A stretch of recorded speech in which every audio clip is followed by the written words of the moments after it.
నా పేరు doctor Raghu, Dheeran Medicare hospital Emmiganur. ఇక్కడ మనం ఒక పేషెంట్ గురించి మాట్లాడదాము. ఆ పేషెంట్ పేరు వచ్చి అశోక్ కుమార్. ఆయన 18 సంవత్సరాలు. ఆయన ఊరు గంగవరం. ఆయన ఇంజనీరింగ్ చదువుతున్నాడు.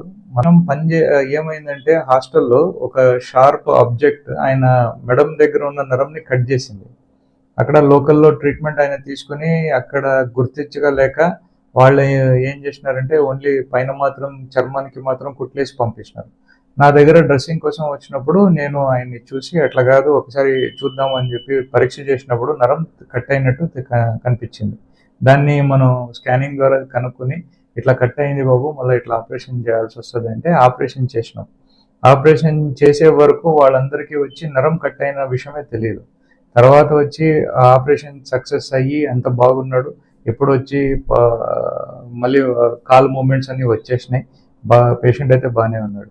సో ప్రతి చిన్న విషయంలో వచ్చి మనం ముఖ్యోద్దేశంగా ఏం చేయాలంటే ఒక నరం సంబంధించింది కానీ, కాళ్ళు సంబంధించింది కానీ, ఎముక సంబంధించింది కానీ ఎప్పుడన్నా దెబ్బ తగిలితే దానికి కన్సర్న్ ఉన్న స్పెషలిస్ట్ ఒక ఆర్థోపెడిక్ సర్జన్ దగ్గర పోయి ఏమైంది ఏం లేదు అనేది మనం గుర్తిస్తే ఇట్లాంటివన్నీ ఆపరేషన్లు కొద్ది తొందరగా అయ్యి పేషెంట్ బాగుపడే అవకాశాలు ఎక్కువ ఉంటాయి. సో ఇట్లాంటి ఫెసిలిటీస్ అన్ని జనాలు వాడుకోవాలా.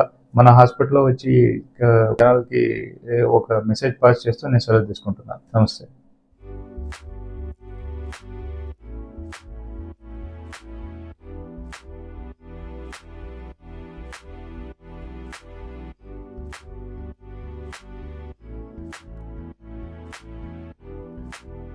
సార్ నమస్తే సార్. మాది గంగవరం గ్రామము, నన్నవరం మండలము, కర్నూలు జిల్లా సార్. మా అబ్బాయి ఇక్కడ ట్రిబులైట్లో సీట్ వచ్చింది, అక్కడ చదువుతున్నాడు.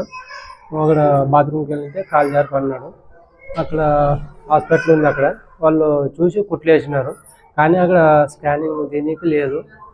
మీకు ఎక్కడైనా దగ్గర మీకు ఏమైనా హాస్పిటల్ ఉంటే వెళ్ళి చూపించుకోండి అన్నారు. మేము ఇక్కడ ఊరికి తీసుకొని వచ్చినాము. వచ్చిన తర్వాత ఇక్కడ వచ్చినాం సార్, మెడికేర్ హాస్పిటల్కి వచ్చినాం. ఇక్కడ సార్ వాళ్ళు చూసినారు, ఇక్కడ నరం కట్ అయింది, బాబుకి ఆపరేషన్ చేయాలన్నారు. చేయించేసినాం సార్. సార్ ఇక్కడ వచ్చిన తర్వాత మాకు బాగా చూసినారు సార్. ఆ సార్కి నమస్కారం సార్.